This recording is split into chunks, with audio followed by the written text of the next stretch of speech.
Hello, geeks. Are you looking for a binge-worthy show with action, adventure, love, a sword fight, a prince in okay, wait, it doesn't have a prince in disguise. I'm sorry. That's a lie. But it has everything else. If you're looking for this kind of show, let's be bad guys.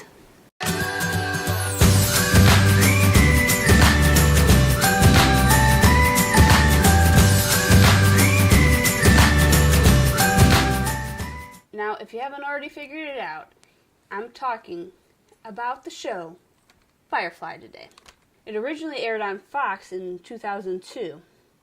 However, the brilliant Fox executives decided, why show it in the order that it was meant to be shown?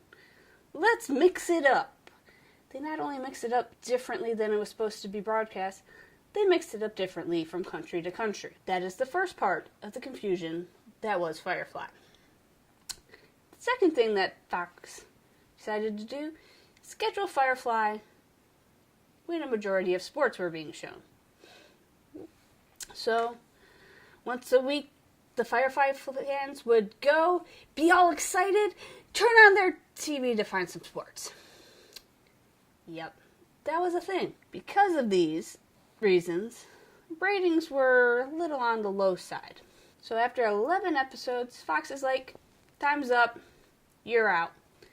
They were nice enough to do this at the Christmas party. Can you imagine that? Merry Christmas! You don't have to come to work tomorrow, or the next day, or the next day, because we're canceling you. So this was back near the dawn of social media. So outraged fans that wanted more Firefly band together, signed petitions, tried to find a new home for Firefly, only to fail. However, Fox did decide to produce DVD box sets. Story time! So I have a confession to make. I actually did not watch Firefly at all when it first broadcast on Fox. I did first see it while I was visiting my brother-in-law in Minnesota. Started watching the box sets, then I had to go home before I finished. So I borrowed them, watched them, loved them, decided I needed to have this box set as well. And it was easier to just ship my brother-in-law a new box set and keep the one that we had borrowed from him. So we have this box set. One of our buddies decided, hey, I heard you have the Firefly box set. Can I borrow it? Sure, why not? Here you go. As long as we get it back, that's fine. So that buddy watched it, and watched it, and watched it. And then decided, you know what? I've watched this so many times, I'm just going to buy you a new one. So we got a new box set. Then he decided to lend that box set to a friend who, again, watched and watched and watched and decided, I love this. I'm keeping this box set. Here's your new box set. I don't know if this continued from there because I don't know that friend. We have since upgraded to the Blu-ray version and gave our original, well, actually our second DVD box set to a friend to enjoy and watch. The DVD sales were so high, we got a movie. That's right. A show that didn't even last a full season got a movie. We're actually going to talk more about the movie next week, so make sure you subscribe and get notified so you know when I start talking about the movie. So, space western. You're probably wondering, what's that? Basically, Earth, known in the show as Earth That Was, used up all its resources. Yeah, I know. That's so hard to imagine, isn't it? So, it became uninhabitable. And America and China decided, let's gather up some survivors and go terraform another solar system. So they did. Now, an interesting thing about the show is, because it was America and China that formed these new planets, they mostly speak English, But anytime there's something that might not pass through the censors, they talk Chinese. I'm not quite sure how that works over in China, but in America, where we have more stiff censorship, it gets passed. So, in our new solar system, we have some central planets that are prosperous and rich, and then we have some outer planets that are more desolate and desert-like, like the Old West. This is where we actually spend most of our show. And there's actually horses and cowboy hats, gunfights, saloons. Before the first episode, the central planets decided, I have a great idea. We're going to join the planets together under one rule, and it's going to be our rule. The outer planets didn't really take that too well, and they tried to fight for their independence. Two of our main characters we meet in the first episode, called Serenity, fighting the Battle of Serenity. They fight their hearts out, trying to win this battle, calling in for reinforcements. They never show. And we're forced to surrender. Because of this loss, they decide to start a new life. They buy a spaceship known as a Firefly class that they name Serenity after the battle that they have lost. They then hire a pilot named Wash who marries Zoe. They also have an engineer named Kaylee that can kind of speak to machines, but not really. She knows what's wrong with them without actually having to have been trained to do the work. Then we have a mercenary named Jane, who is big and tough and ready to sell you out, and became part of the team because he wanted his own room and a bigger cut of the share. Then we have a companion. Companion, you ask? Well, basically it's a legal prostitute in this universe, and she actually has a higher social rating than everybody else on the ship. In the first episode, we pick up some passengers to make some money going from point A to point B. Two of the passengers are a brother and sister that are actually fugitives because the brother rescued his sister from a government facility that was experimenting on her. And a shepherd or a preacher that joins the ship as well. They decide that's a good place for them all to be. So they join the crew as well. Now you're probably wondering, what can I learn from a show like this? I'll tell you, there's some important lessons you do learn.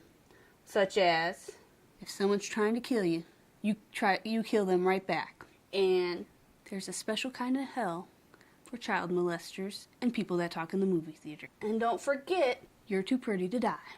Another great thing about this show is it does bring up the political, the religious, the fact that the losing side is our protagonist, whereas the winning side is usually the protagonist in the real world, or at least taught as the protagonist.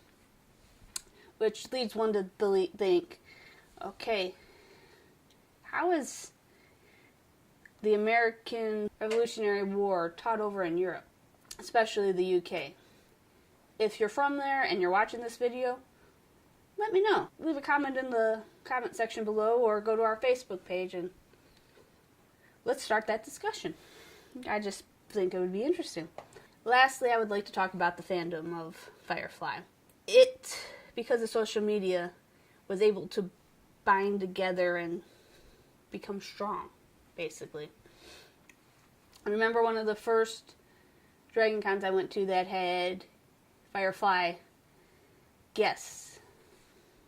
The panel for it was actually wrapped around, like, from the hotel where it was being, that room was being, or that panel was being held, out the door, around the building, and then around some more. I think they started with 2 rooms worth of seating and ended up opening a third. So it was a pretty big crowd. I think that was the same one that Tim asked the cast to say hi to Ross because he couldn't make it yet. And he was the final question. So you can imagine, that's just one con. And they had that many people waiting to see these stars. A couple years ago, Nathan Fillion, the actor that plays Malcolm Reynolds, was being interviewed and said that if he had won the lottery, he would buy the rights to Firefly and get some more episodes produced for its fans. Fans thought this was awesome. They're like, you don't need to win the lottery. We'll give you the money. So they started peer fundraising to get the money. Nathan heard this and was like, you know what, guys? I was just joking. Keep your money. And even more recently, Fox said, you know what? We will make you more Firefly. But Josh has to come back first. Josh turned and said, I'm kind of busy right now making Marvel movies.